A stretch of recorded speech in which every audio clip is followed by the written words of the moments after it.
When designing in Illustrator, you can employ a variety of different functions to make your designs more efficient and also to control the appearance of your artwork. For example, I have here a shape that I've been working on, which I'm trying to simulate the shape of this snowflake that I have right here. And what I've done is I started off with just a regular square, and I've been using other squares to kind of chop up or remove parts of it. So just to show you what I've been doing is I can take this particular shape which I've created, which is a regular square which I've rotated, and I can go ahead and drag that right about over here.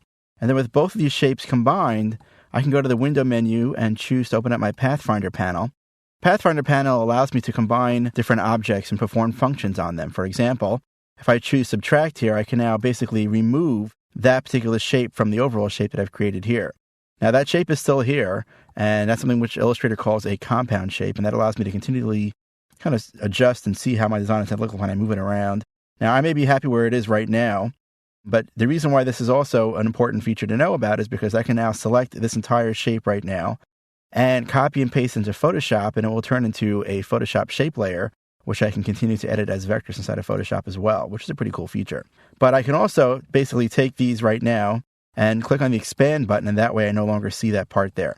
To show you, I have another shape that I've created, and I can select both that shape and this shape as well, and I can choose to subtract those. If I hold down now the Option key or the Alt key on Windows, what I can do is I could subtract that from the shape area and also expand it in one step. So now I've been able to simulate what that particular snowflake might look like. And I showed you I was able to create that just using a couple of squares. Another thing you can do also to adjust the appearance of your artwork is when you're placing photographs, you may not want to see the entire photograph. So what you can do is employ something called a mask or a clipping mask in order for you to control how that particular image appears. I want to show you two quick ways to do that. I'm just going to zoom out for a second here. I'm going to go to the File menu and choose to place an image. I have on my desktop an image here called mountains.tiff. And by the way, if you'd like to practice on your own with the source files from this tutorial, use the zip in the details area of the video workshop. I'm going to choose to place this linked image into my document. It's pretty big, so I'm going to switch to my selection tool here. I'm just going to resize that to be a little bit smaller. Now, if I want to be able to create a mask or only show a certain part of this image, what I can do is come right up to the Control panel right here and click on the Mask button, and that will now create a mask. Now, a mask is simply now another shape, a rectangle in this case, which is letting me see stuff that's inside of it, almost like a frame, if you want to think about it in that way. So what I can do is, because Illustrator creates these masks using groups, I can double-click on that group to isolate that group. And now what I can do is simply just select this particular part of that rectangle and resize the rectangle so that I can only see a particular part of the image. Let's say I like to watch or see just that one part of the image there. Now I double-click outside of that, and now I'm back to the shape. This is the whole photograph that's here, but I'm only seeing the photograph through that particular area right there. So I want to show you, though, another method. If I go ahead and I click on the Object menu here, and I go ahead and I choose Clipping Mask, and I choose Release. So now I'm able to get this image again. I just want to show you, if I take this image now and I bring it over, let's say I want to mask the image inside of a particular shape, maybe this like snowflake shape right here. So what I can do is I can take, let's say, the image, and let me reduce the size of it just a little bit more so that it fits a little bit nicer inside of that shape.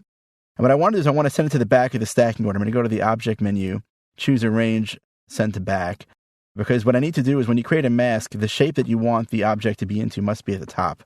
So I now have the shape that's there. I'm going to select that, select the image that's beneath it. And then what I'll do is I'll go to the Object menu and I will choose Clipping Mask, Make. And now I see the image inside of there. And of course, I can use my Direct Selection tool to select on the image and move the image around inside of that mask just so I can get it just right the way that I want it to appear.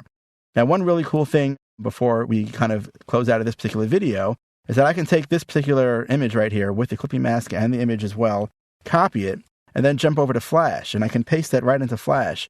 In previous versions, it was difficult to do this because the mask didn't really come in perfectly into Flash, but now, using the new capabilities inside of Flash CS3 and also Illustrator CS3, I'm able to take an image, create a mask inside of Illustrator, and then drop it right into Flash, and it appears inside of Flash just as it would inside of Illustrator.